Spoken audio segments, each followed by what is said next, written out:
Corona virus, সেটাকে বিজ্ঞানীরা এমনভাবে হাইলাইট করেছে, প্রচার করেছে যে একজনের সামনে যদি আরেকজন যায় অবশ্যই স্পেস রাখতে হবে, কমপক্ষে 2-1 হাত পর্যন্ত আলাদা থাকতে হবে, মাস্ক তো জাস্ট ওটা মাস্ট করতে হবে, মাস্ক ছাড়া তো কথাই বলা যাবে না। পৃথিবীর বিজ্ঞানীরা এটা ভাইরাস আকারে প্রচার করেছেন, কিন্তু পবিত্র কোরআনে এটাকে কুমঙ্গল, রোগটাকে কুমঙ্গল, কুসংস্কার হিসেবে আমাদেরকে জানায় দেয়নি, বরং আল্লাহর নবী সাল্লাল্লাহু আলাইহি সাল্লাম বুখারী শরীফের 5717 নম্বর হাদিসে স্পষ্টভাবে বলে দিয়েছেন, লা আদওয়া, বলেন সুবহানাল্লাহ। আল্লাহর নবী বলেন, লা আদওয়া ওয়ালা তিয়ারাতা ওয়ালা হামাতা ওয়ালা সাফারা। এই পৃথিবীর ভিতরে এমন কোন আল্লাহ তাআলা রোগ দেয় নাই যে রোগ দুনিয়ার ভিতরে ছোঁয়াচে হয়। সুবহানাল্লাহ। পৃথিবীর বিজ্ঞানীরা প্রমাণ করতে পারে, দুনিয়ার সব সায়েন্টিস্ট, দুনিয়ার সব গবেষক, লেখক সবাই বলতে পারে ওদের গবেষণা কখনো শেষ হওয়ার সম্ভাবনাও হতে পারে, ওদের লেখার গতি কখনো শেষ হয়ে যাবে, তাদের যে গবেষণা সেই গবেষণা করতে করতে শেষ হয়ে যাবে। জীবনে যখন কোরআনের সংস্পর্শন পাবে তার দুনিয়ার সব নিদর্শন আলামত শেষ হয়ে যাবে, কোরআন যেটা বলছেন সেটাই কিন্তু ঠিক থাকবে। সুবহানাল্লাহ। ওরা আমাদেরকে ভয় দেখিয়েছে, মাস্ক পরা লাগবে, স্পেস কমপক্ষে 2-1 হাত পর্যন্ত স্পেস রাখা লাগবে, দূরে থেকে কথা বলতে হবে। যদি এই নিয়ম কোন ব্যক্তি না মানে তাহলে একজনের করোনা ভাইরাস আর একজনকে ধরে ফেলবে। এ বিশ্বাস, এই আকীদা আমাদের মাঝে, সকলের মাঝে প্রচার করে দিয়েছে, কিন্তু আল্লাহ নবী সাল্লাল্লাহু আলাইহি সাল্লাম বলেন, লা আদওয়া, রোগের এমন কোন শক্তি নাই, রোগের এমন কোন গতি নাই, নিজস্ব কোন শক্তি নাই যে একটা রোগ আর একজনকে ধরবে, বরং আল্লাহ যাকে রোগ দেয় তারই রোগ হয়, আর যাকে রোগ দেয় না তার দুনিয়ার সব মানুষ রোগ ঢোকায় দিলেও রোগ হবে না। সুবহানাল্লাহ। প্রমাণ যদি চান প্রমাণ দিতে পারবো। ওলামায়ে কেরামের মধ্যখান থেকে কিছু ওলামায়ে কেরাম যখন আল্লাহর পয়গম্বরের হাদিস পর্যবেক্ষণ করলেন, এমন ভাবে বিজ্ঞানীরা ভয় ঢুকায় দিল, স্বামী বিদেশে থাকে আর স্ত্রী দেশের মধ্যে থাকে। স্বামী যখন দেশের মধ্যে চলে আসলেন, সচরাচর বিদেশের মধ্যে মানুষেরা বেশি মারা গিয়েছে করোনা ভাইরাসের কারণে। এই জন্য যখন স্বামী দেশের মধ্যে আসে, এমনও খবর পেয়েছি আমরা, স্বামীর আসার খবর শুনে স্ত্রী ঘর থেকে পালিয়ে বাবার বাড়িতে চলে গেছে। এমন একটা ভয়ঙ্কর সময় অতিক্রম করেছিলাম আমরা। এমন দুর্ভাগ্যজনক অবস্থা হয়েছে, মসজিদ পর্যন্ত তালা লাগায় দেওয়ার আইন পর্যন্ত করা হয়েছে।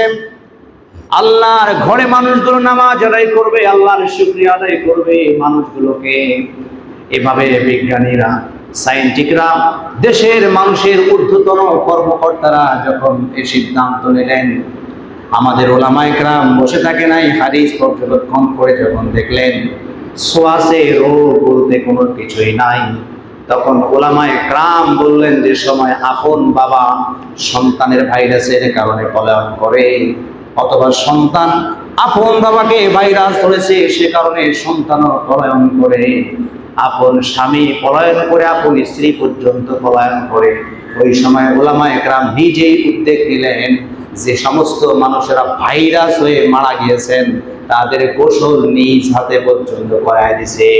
সুবহানাল্লাহ। আমাদের ওলামায়ে কেরামের মধ্যখান থেকে একদল টিম বাইর হয়ে গেল সারা পৃথিবীতে, সব জায়গার ভিতরে প্রমাণ করে দিল, এই তোমরা যারা ভাইরাসে মরার কারণে যে লাশগুলোকে নদীর মধ্যে ভাসায় দিচ্ছ, বিভিন্ন জায়গার ভিতরে এমনি এমনি জানাজা ছাড়াই দাফন করায় দিচ্ছ, না না, এটা করা যাবে না।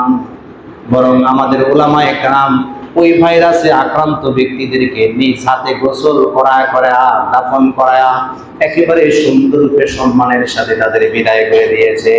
সুবহানাল্লাহ। আমাদের উলামায়ে কেরামের একজনেরও করোনা ভাইরাস হলো না। আরে মাস্ক তো দূরের কথা, সঙ্গে সঙ্গে নিজের আপন হাত দিয়ে ভাইরাসে আক্রান্ত ব্যক্তিকে গোসল করায় দিলেন, তাদের কোনো রোগ হলো না। এটাই হলো সঠিক। পৃথিবীর সমস্ত সায়েন্টিফিকের গবেষণা ভুল হতে পারে, কিন্তু আল্লাহর নবীর হাদিস কখনো মিথ্যা হতে পারে না। এই জন্য আল্লাহর নবী বলেন, লা আদওয়া, পৃথিবীতে এমন কোনো ছোঁয়াচে রোগ নাই যদি বিশ্বাস কোনো ব্যক্তি করেন। আবার যদি কোনো ডাক্তার বলে, কোন ডাক্তারের কথা বিশ্বাস করা যাবে না, কোন সায়েন্টিফিকের কথা বিশ্বাস করা যাবে না। আমরা মুসলমানের আকীদা হিসেবে আল্লাহর পয়গম্বরকে বিশ্বাস করা, এটাই হলো সবথেকে আমাদের বড় ঈমানের পরিচয়। মুসলমান ভাইরা আমার, শোনো, কুসংস্কারের অভাব নাই। বিজ্ঞানের একটি সায়েন্টিফিক গবেষণা রয়েছে, সেটা হচ্ছে পদ্ধতিভাবে আমার আল্লাহ তাআলা যেমন মানুষের শরীর যদি কোনোভাবে ময়লা হয়ে যায়, পরিষ্কার করার জন্য সাবানের দরকার হয়, আমরা সাবান দিয়ে আমাদের শরীর পরিষ্কার করে রেখে দেই। আর যদি কোনো লোহার মধ্যে জং ধরে যায়, জং ধরার কারণে রাতের মাধ্যমে সেটাকে পরিষ্কার করে ফেলি। কিন্তু আমাদের শরীরের ভিতরে এই যে মাসে মাসে, আবার কখনো কখনো 3 মাসে শরীরের ভিতরে রক্তের পরিবর্তন গুলো ঘটে।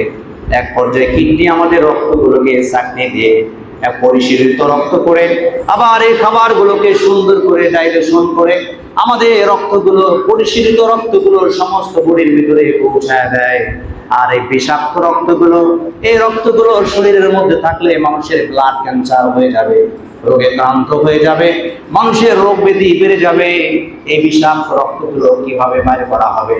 এজন্য আমার আল্লাহ তাআলা লক্ষ্য করে দেখলেন, বান্দার জন্য দুনিয়ার সব থেকে দামি জিনিস তৈরি করে ফেলেছে। সুবহানাল্লাহ। মুসলমান ভাইরা আমার, বোঝার চেষ্টা করো, এই শরীরের ভিতরে যদি ময়লা লাগে সাবান দিয়ে পরিষ্কার করা যায়। আমাদের শরীরের ভিতরে সাবান দিয়ে পরিষ্কার করে, লোহার মধ্যে জং ধরলে র‍্যাপ দিয়ে পরিষ্কার করে ফেলি। কিন্তু তোমার আমার শরীরের ভিতরে যে রক্তগুলো দূষিত হয়ে গেল, সুন্দর পরিশীলিত রক্ত তো ব্লাড আমাদের শরীরের বিভিন্ন জায়গায় চলে গেল, আর বিষাক্ত রক্তগুলো এগুলো কিভাবে দূর হবে? শরীরের টক্সিন জিনিসগুলো কিভাবে বাইর হবে? এই জন্য এই শরীরের ভিতরে তো কোনো সাবান কোনো কাজ করে না। এই জায়গার ভিতরে র‍্যাপ দিয়ে বসারও কোনো সিস্টেম নাই। আমার আল্লাহ তাআলা দেখেন এমন পদ্ধতি সাবান তৈরি করলেন। এই সাবান হলো এই বাতাসের মাধ্যমে, বাতাসের মধ্যে আল্লাহ প্রদত্ত অক্সিজেন তৈরি করে দিলেন। সুবহানাল্লাহ। আমরা যে নিঃশ্বাসগুলো নিচ্ছি, নিঃশ্বাসের মাধ্যমে আমার আল্লাহ তাআলা বাতাসের মাধ্যমে অক্সিজেন তৈরি করে দিলেন। যখন এই শ্বাসটা আমরা গ্রহণ করছি, গ্রহণ করার মাধ্যমে আমাদের ফুসফুসের ভিতরে চলে গেল, আর এই ফুসফুসটা সেই জায়গার ভিতরে পাম্পিং করে, শ্বাসের মাধ্যমে, প্রশ্বাসের মাধ্যমে পাম্পিং করে করে সেই বিষাক্ত টক্সিন গুলো, অপরিশোধিত বিষাক্ত ব্লাড গুলো, রক্তগুলো সেই নিঃশ্বাসের মাধ্যমে অক্সিজেন নামক সাবান দিয়ে ধুলাই করে করে বিষাক্ত রক্তকে কার্বন ডাই অক্সাইড সিস্টেমে আমার আল্লাহ তাআলা সেখান থেকে বাইর করে দেয়। সুবহানাল্লাহ। বুঝার বিষয় হলো, আমার আল্লাহ তাআলা এত সুন্দর করে গঠন প্রণালী করে তোমার আমার রোগগুলোকে দূর করছেন। সেই আল্লাহ তাআলা পয়গম্বরকে জানায় দিলেন, দুনিয়ার ভিতরে এমন কোন রোগ নাই যে একজনের রোগ আর একজনকে ধরতে পারে, বরং এটা যদি কোনো ব্যক্তি বলে, কোনো বিজ্ঞান বলে, সম্পূর্ণ ভুয়া কথা, সম্পূর্ণ একটা মিথ্যা কথা। সুবহানাল্লাহ। লা আদওয়া, আল্লাহর নবী বলেন কোন রোগ ছোঁয়াচে রোগ নাই। এটা কুসংস্কার, কুমঙ্গল। এটা বিশ্বাস করলে কোনো মানুষের ঈমান থাকবে না। এজন্য যদি কোনো ব্যক্তি রোগে আক্রান্ত হয়ে যায়, আপনি তাকে দেখতে যাবেন, সকাল বিকাল দেখতে যাবেন, বরং সকালে যদি দেখতে যান, সকাল থেকে সন্ধ্যা পর্যন্ত আল্লাহর 70,000 ফেরেশতা ওই বান্দার জন্য দোয়া করতে থাকে। সুবহানাল্লাহ।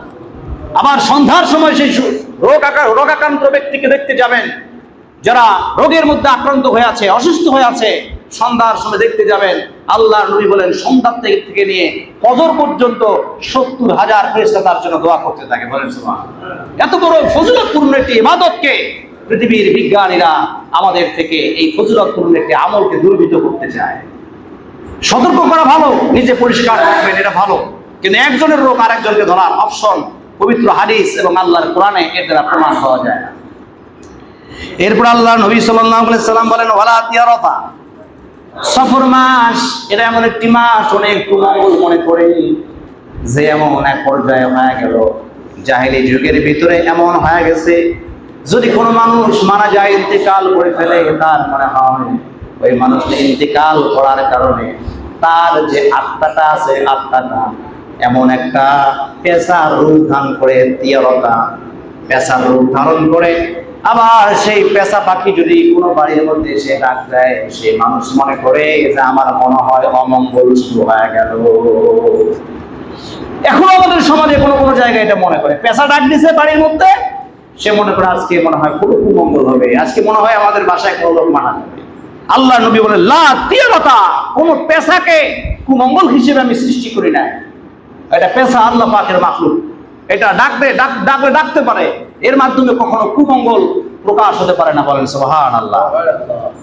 যে মারা গেছে তার আত্মাটা তার কাছেই আছে এবং সে আত্মা ইন্দিকিন অথবা সিজ্জিলে পৌঁছে গেছে।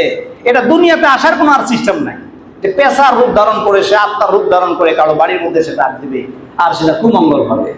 মহরম মাসকে অপেক্ষা করে এখনো পৃথিবীর মধ্যে মানুষ কুমঙ্গল মনে করে। যেমন আরো একটি বর্ণনা এসেছে ওয়ালা হামাতা, এই পৃথিবীর ভিতরে ওয়ালা সফরা, যেমন কোন জায়গার ভিতরে যখন কোন সফরের মধ্যে মানুষ যাবে, দেখলো যাওয়ার সাথে সাথে সামনে দেখে একটা কুকুর, আহা সফরে যাবো এক জায়গায়, ভ্রমণ করবো এক জায়গায়, বাইরে হয়ে দেখে যে কুকুর অথবা বিড়াল যাচ্ছে, আহা আমার সফরটা মনে হয় আজকে ভালো হবে না, অমঙ্গল হয়ে গেল আজকে সফর, না আজকে যাওয়াই যাবে না। এখন তো একটু কমে গেছে, কিন্তু আগের জামানার মানুষগুলো এর দেখলে আর যাইতোই না, এমন একটা ভয়ঙ্কর রূপ একটা সমাজ ব্যবস্থা ছিল। অথবা একজন মানুষের চেহারা দেখছে সকালবেলা উঠে, এই মানুষটা চেহারা দেখলাম শেষ, আজকে আমার দিন শেষ, আজকে ব্যবসাও শেষ, কামাই শেষ, বরকত শেষ, সব শেষ। একটা মানুষকে দেখছে, ওই মানুষকে দেখার কারণে তার কুমঙ্গল শুরু হয়ে গেল। কোনো মানুষকে আল্লাহ তাআলা অমঙ্গল হিসেবে, কুমঙ্গল হিসেবে সৃষ্টি করে নাই, সব মানুষকে আল্লাহ তাআলা সৃষ্টি করেছে। এজন্য কোনো মানুষকে যদি সকালবেলা কোনো ব্যক্তিও দেখে, সে যদি গুনাহগারও হয়, এটাকে কুমঙ্গল মনে করা, অমঙ্গল মনে করা, এটা আল্লাহ নবী সাল্লাল্লাহু আলাইহি সাল্লাম নিষেধ করেছে। এরকম কুসংস্কার, কুমঙ্গল আমাদের ইসলাম ধর্মের ভিতরে নাই। বলেন সুবহানাল্লাহ। এই সফর মাসকে কুমঙ্গল মনে করা হয়। ওই জামানার ভিতরে, জাহেলি যুগের ভিতরে সফর মাস যখন আসতো, একটি জাল হাদিস তখনকার যুগে কিছু খারাপ মানুষ বাইর করেছে, সেটা হচ্ছে মান বাশশারানি বিখুরুজি সফরা বাশশারাতাহু বিল জান্নাহ। আল্লাহ নবী সাল্লাল্লাহু আলাইহি ওয়াসাল্লাম নাকি বলছেন যে সফর মাস যখন আসবে তখন বিদায় হলে আমাকে জানায় দিবে, এই সুসংবাদটা আমাকে জানায় দিবে। সফর মাস যখন শেষ হবে, কেননা ওই সময় মানুষ যদি মারা যায় তাহলে বিল জান্নাহ, সে জান্নাতে যাবে। বলেন নাউযুবিল্লাহ। এটা নাকি আল্লাহ নবী সাল্লাল্লাহু আলাইহি ওয়াসাল্লাম বলছেন, অথচ জাল হাদিস। দেখেন কত সুন্দর হাদিস, মান বাশশারানি বিখুরুজি সফরা বাশশারাতাহু বিল জান্নাহ। সুন্দর একটা আরবি প্রবাদ দেখো, অথচ আল্লাহর নবীর নামে চালায় দিছে। সম্পূর্ণ একটা জাল হাদিস, আল্লাহ নবী বলে নাই, অথচ কিছু অসাধু মানুষ এটা বলেছে যে আল্লাহ নবী বলছেন যখন সফর মাস শেষ হবে তখন জানাই দিলে তখন তার জন্য আল্লাহ নবী জান্নাতের সুসংবাদ দিয়েছেন। বলেন নাউযুবিল্লাহ। এভাবে সফর মাসের সম্পর্কে এই হাদিসটা মানুষ জাল এবং সহিহ প্রমাণ না করার কারণে এটা উলামায়ে কেরাম বুঝবে, একজন মানুষকে বলাই দিচ্ছে, চালাই দিচ্ছে যে আল্লাহ নবী বলছেন, আর এটা যুগ যুগ ধরে আসতেছে যে সফর মাস নাকি কুমঙ্গলের মাস, কিন্তু অথচ আল্লাহ নবী এটা বলেই নাই, আল্লাহ নবীর নামে চালাই দিচ্ছে। এরকম শত শত জাল হাদিস রয়েছে যেগুলো সমাজের ভিতরে কুমঙ্গল, এগুলো মনে করে থাকি আমরা। আসলে আল্লাহ নবী সাল্লাল্লাহু আলাইহি সাল্লাম বলেন যে 12টা মাস এর স্বয়ং আল্লাহ পাকের দেওয়া মাস, এখানে কোনো কুমঙ্গল বলতে নাই। সকাল বিকাল বিড়াল দেখলাম, কুকুর দেখলাম, কোনো মানুষকে দেখলাম, এটা অমঙ্গলের কোনো চিহ্ন নয়, আলামত নয়। এরপরে পেশা যদি কোনো বাড়ির মধ্যে ডাক দেয়, এটাও কোনো অমঙ্গলের ডাক নয়, বরং এগুলো সবগুলো আল্লাহ পাকের মাখলুকাত হিসেবে ঘোষিত হবে এবং যা কিছু আমাদের হবে এগুলো সব তাকদীর। সুবহানাল্লাহ। এটা আমাদের তাকদীর। তাকদীরটা কেমন? তাকদীরের ব্যাপারে আল্লাহর নবী সাল্লাল্লাহু আলাইহি সাল্লাম মুসলিম শরীফের 2353 নম্বর হাদিসে বলেছেন, কাতাবাল্লাহি মাকাদিরাল খালাইকি ক্বাবলা আন ইয়াখলুকাস সামাওয়াতি ওয়াল আরদা বি50 আলফা সানা। আল্লাহর নবী সাল্লাল্লাহু আলাইহি সাল্লাম বলেন, হে দুনিয়ার মানুষেরা শোনো, এই নবমণ্ডল এবং ভূমণ্ডল সৃষ্টি করার আগে, কত বছর আগে? আল্লাহর নবী সাল্লাল্লাহু আলাইহি সাল্লাম বলেন, ক্বাবলা আন ইয়াখলুকাস সামাওয়াতি ওয়াল আরদা বি50 আলফা সানা। এই নবমণ্ডল এবং ভূমণ্ডল, আসমান এবং জমিন সৃষ্টিরও 50,000 বছর আগে মানুষের তাকদীরকে আমার আল্লাহ তাআলা লিখে রেখেছে। সুবহানাল্লাহ। আমার জীবনে আমি কখন মারা যাব, কার বাড়ির মধ্যে কিভাবে খানা খাবো, কয়টা দানা আমার ভিতরে ঢুকবে, এটা দুনিয়ার মধ্যে আসার পরে নয়, বরং তোমার আমার, শুধুমাত্র তোমার আমার নয়, বরং পৃথিবী এবং জমিন আসমান যা কিছু আছে এগুলোরও 50,000 বছর আগে, অর্থাৎ আসমান জমিন সৃষ্টি করার 50,000 বছর আগে তোমার আমার জীবনে কি ঘটবে এটা আমার আল্লাহ তাআলা সেই জায়গার ভিতরে লিখে রেখেছে। সুবহানাল্লাহ। আমার কি হবে? আমার পেশা দেখলে অমঙ্গল হবে না কুমঙ্গল হবে, বিড়াল দেখলাম এটা অমঙ্গল হবে না কুমঙ্গল হবে, যা কিছু হবে এটা আমার আল্লাহ তাআলা 50,000 বছর আগে লিখে রেখেছেন, দুনিয়ারও সৃষ্টির আগে। বলেন সুবহানাল্লাহ। আল্লাহ তাআলার একটা জাতিগত, তার জাতিসত্তা হিসেবে তার একটা ইচ্ছা পোষণ হলো, প্রত্যেকটা বান্দাকে আল্লাহ তাআলা জান্নাত দান করবে। সুবহানাল্লাহ বলেন না? কি দান করবে বলেন? এটা কার ইচ্ছা? আল্লাহ পাকের একটা জাতি সত্তা, তিনি যে নিজে সত্তা, তার একটা ইচ্ছা হলো যে প্রত্যেকটা বান্দা জান্নাতে যায়, এটা আল্লাহর ইচ্ছা। আবার সেই আল্লাহ কি বলে দেখেন, হরিমাত জান্নাত, যে যদি কোনো ব্যক্তি আত্মহত্যা করে, যদি কোনো ব্যক্তি আত্মহত্যা করে তাহলে সে জাহান্নামে চলে যাবে। আল্লাহর ইচ্ছা হলো প্রত্যেকটা বান্দা জান্নাতে যাক। আবার আল্লাহ জানায় দিলে যদি কোনো ব্যক্তি এই কাজটা করে ওই কাজটা করে তাহলে সে জাহান্নামে চলে যাবে। এখন ধরেন আপনারা প্রশ্ন করতে পারেন, খুব ইম্পর্টেন্ট একটি কথা, সূক্ষ্ম কথা। আমরা অনেকে জানি যে আল্লাহর হুকুম ছাড়া গাছের একটা পাতাও নড়ে না। কি কথা বলেন, ঠিক না বেশি? আল্লাহর হুকুম ছাড়া একটা গাছের পাতাও নড়ে না। নেহি খেলা সেক্তা, মানে আপনার এই গাছের পাতাটা যে নড়বে এর নিজস্ব কোনো শক্তি নেই, যখন আল্লাহ নাড়ায় দিবেন তখন নড়বে, এটাই বাস্তবতা। তা আল্লাহ চায় যে প্রত্যেকটা বান্দা জান্নাতে যায়। আমার কথা বুঝতেছেন? চায় জান্নাতে যায়। আচ্ছা, জান্নাতে যাওয়ার ইচ্ছা পোষণ আল্লাহ তাআলা করলেন। আবার একজন বান্দা যদি আত্মহত্যা করে তাহলে সে, তার জন্য জান্নাত হারাম। জান্নাত কি? হরিমা জান্নাত। আল্লাহ বলেন জান্নাত তার জন্য হারাম। আত্মহত্যা করলেও তো জান্নাত তার জন্য হারাম হয়ে গেল। দেখেন, আল্লাহ চাইলো সে জান্নাতে যায়, আর আল্লাহর হুকুম ছাড়া গাছের পাতাও নড়ে না, তাহলে সে বান্দা যে আত্মহত্যা করলো এটা কার হুকুমে করলো? আমার কথাটা বোঝার চেষ্টা করে, কার হুকুমে করলো বলেন? সে আত্মহত্যা করলো। আত্মহত্যা করার কারণে চিরদিনের জন্য জাহান্নাম কামাই করলো। কথা হলো আল্লাহর হুকুম ছাড়া গাছের পাতাও নড়ে না। আবার আল্লাহ বলেন যে আত্মহত্যা করলো সে জাহান্নামে যাবে। আবার আল্লাহর ইচ্ছা কি? প্রত্যেকটা বান্দাকে তিনি জান্নাতে দেবেন।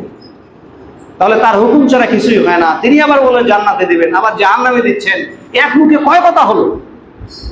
আল্লাহ, মহান আল্লাহ তাআলার এক মুখে কয় কথা হলো?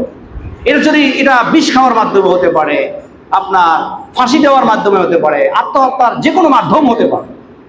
তাহলে এটা কিভাবে সম্ভব? আল্লাহ তাআলা বলেন যে এটার সমাধান, বিশ্লেষণ, এর ইসলাহ হচ্ছে যে আমি আল্লাহ তাআলা ঠিকই প্রত্যেকটা বান্দাকে জান্নাত দিতে চাই। এটা আমার মনের আকাঙ্ক্ষা, কারণ কষ্ট করে বানাইছি না। বলেন সুবহানাল্লাহ। আমি আল্লাহ তাআলা তো একদিনে বানাই নাই। সূর্যকে বলছি কোন, বাস সূর্য হয়ে গেছে। জমিন কোন, বলছে হয়ে গেছে। মানে পুরা নক্ষত্র যা কিছু আছে একটা শব্দ বলছেন কোন, হয়ে গেছে। কিন্তু আল্লাহ তাআলা তোমাকে এবং আমাকে বানাইছেন একদিনে নয়, 2 দিনে নয়, বরং মায়ের গর্ভে তিলে তিলে, একদিন নয়, 2 দিন নয়, 1 মাস নয়, 2 মাস নয়, 10 মাস 10 দিন পর্যন্ত সুন্দর করে আস্তে আস্তে তৈরি করে করে ডিজাইন করে করে সুন্দর রূপে সময় নিয়ে আল্লাহ তাআলা বানাইছে। বলেন সুবহানাল্লাহ। আল্লাহ তাআলা বলে যে একটা জিনিস যে বানায়, যে বানায় তার মায়া আছে। তা আমি চাই যে প্রত্যেকটা বান্দা জান্নাতে যায়। তাহলে সে আবার আল্লাহর হুকুমে আবার বিষ খেলো অথবা আত্মহত্যা করলো, সে জাহান্নাম কামাই করলো। তাহলে এর সমাধান কি?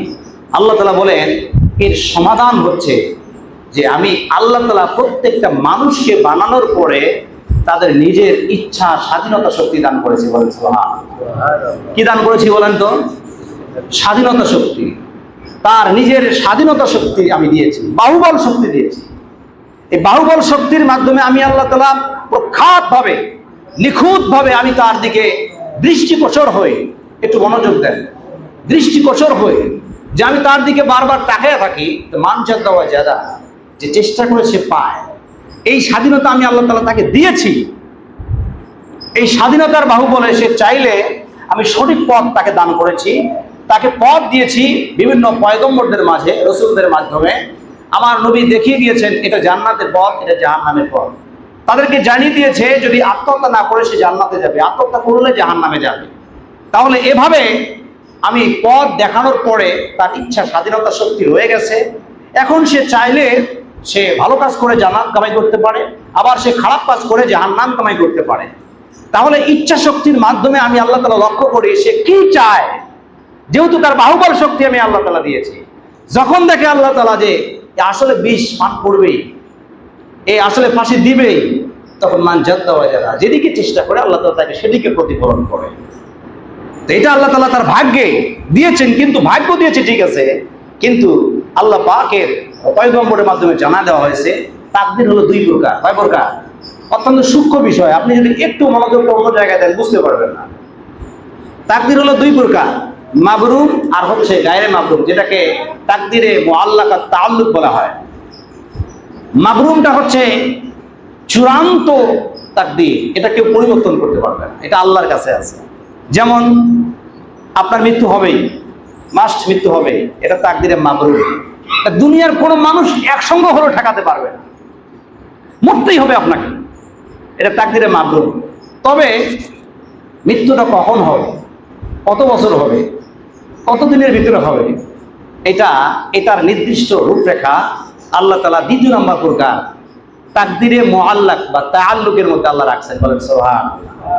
আপনি যদি মান জাদা ওয়া জাদা চেষ্টা করেন ভালোর দিকে, যেমন দোয়া আছে, আপনি যদি দোয়া করেন আল্লাহ আমাকে আরেকটু নেক হায়াত দান করেন, আমি আরেকটু ভালো কাজ করতে চাই, আমি যদি এখন ইন্তেকাল করি, আমার মা সে অসুস্থ, তাকে খেদমত করার মতো কোনো লোক নাই, ভালো কাজের জন্য আল্লাহর কাছে দোয়া করছেন, তাকদীরে মুআল্লাক মানে ঝুলন্ত তাকদীর। আপনার দোয়ার মাধ্যমে এই তাকদীরটা পরিবর্তন হতে পারে। সুবহানাল্লাহ। আপনি যদি দোয়া করেন, আরো একটা অপশন আছে, যদি দানের ব্যাপারে আসছে সাদাকা, আপনি যদি দান করেন তাহলে আপনার তাকদীরের ভিতরে বিপদ আছে, আপনি অমুক জায়গায় গেলে আপনি অ্যাক্সিডেন্ট হবেন, মারা যাবেন, আপনার হাত পা ভেঙে যাবে।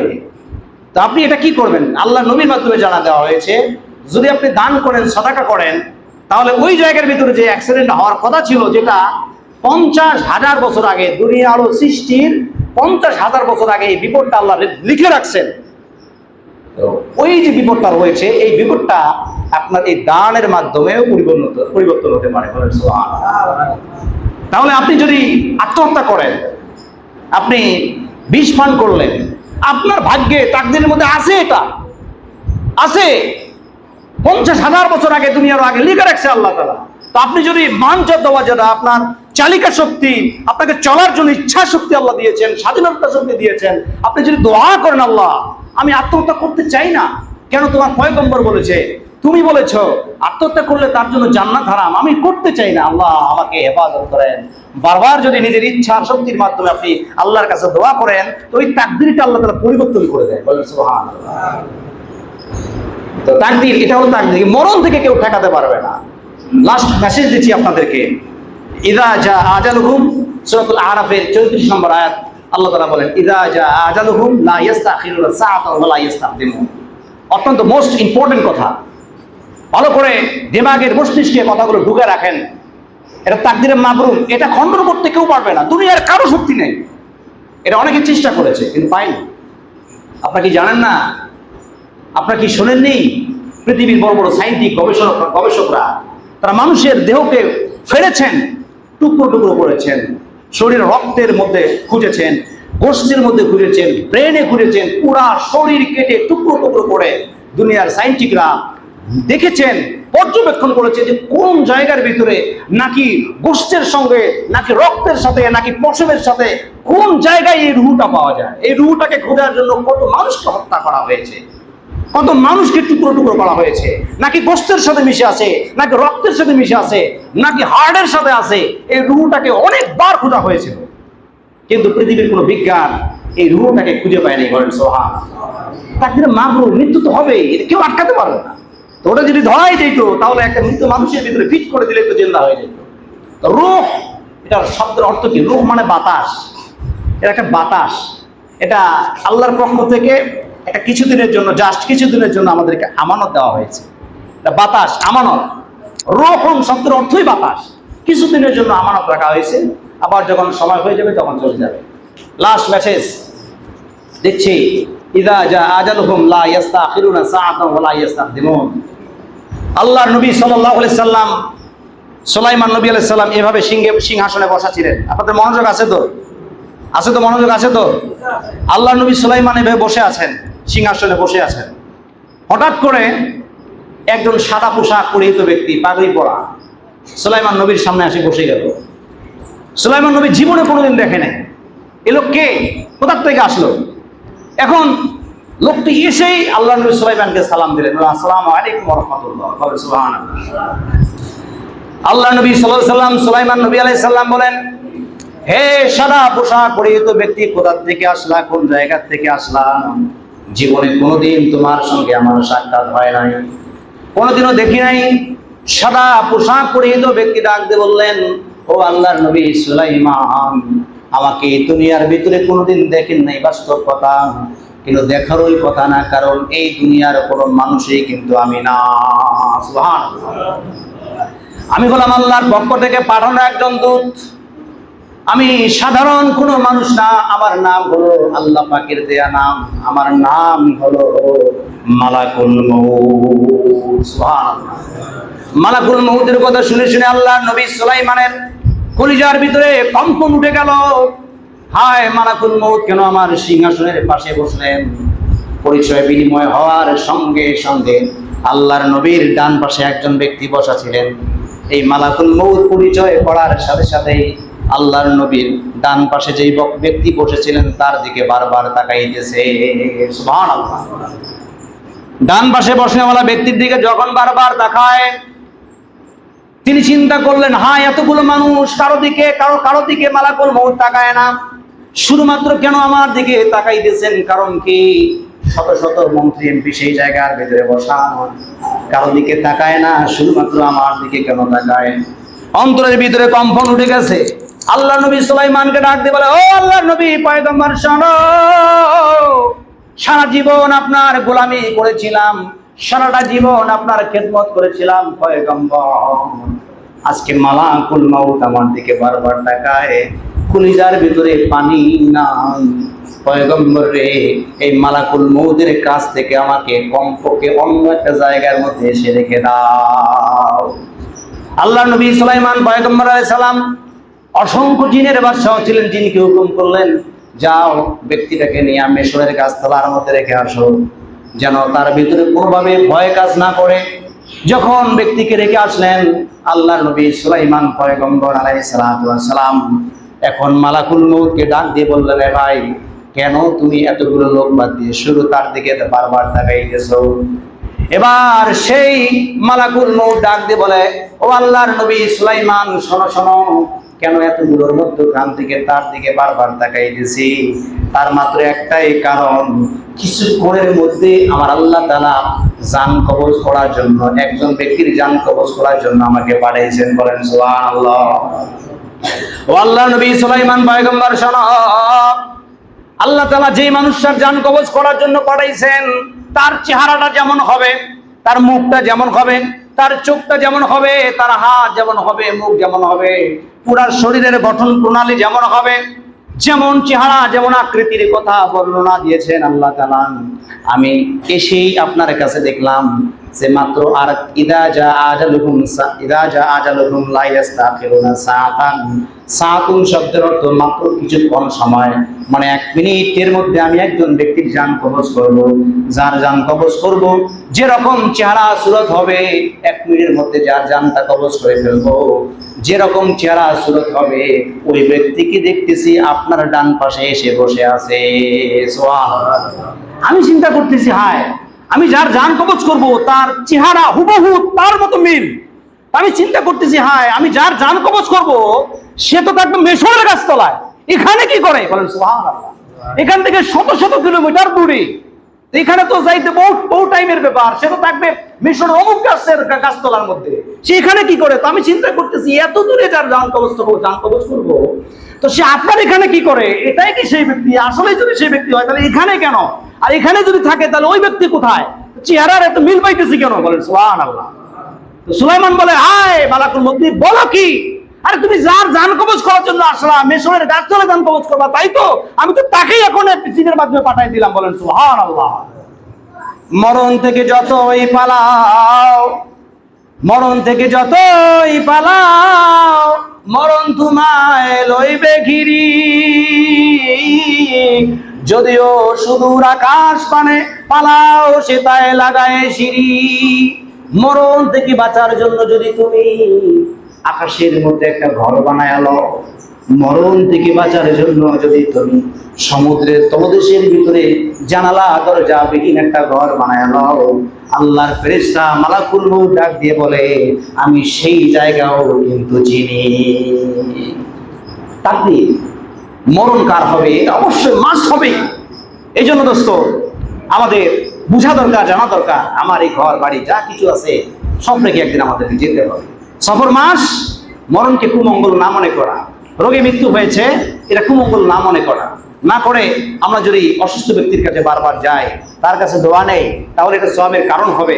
সফর মাসকে কুমঙ্গল না মনে করে অন্যান্য দিনের মতো আমাদেরকে সুমঙ্গল মনে করতে হবে, করলেই সফর মাসের হক আদায় হয়ে যাবে। আল্লাহ নবীর পক্ষ থেকে যিনি যেটা বলেনি, জাল হাদিস হিসেবে প্রমাণ করেছে, তাহলে এটাও খণ্ডিত হবে। আল্লাহ তাআলা আমাদের সকলকে পরিপূর্ণভাবে এই মাসের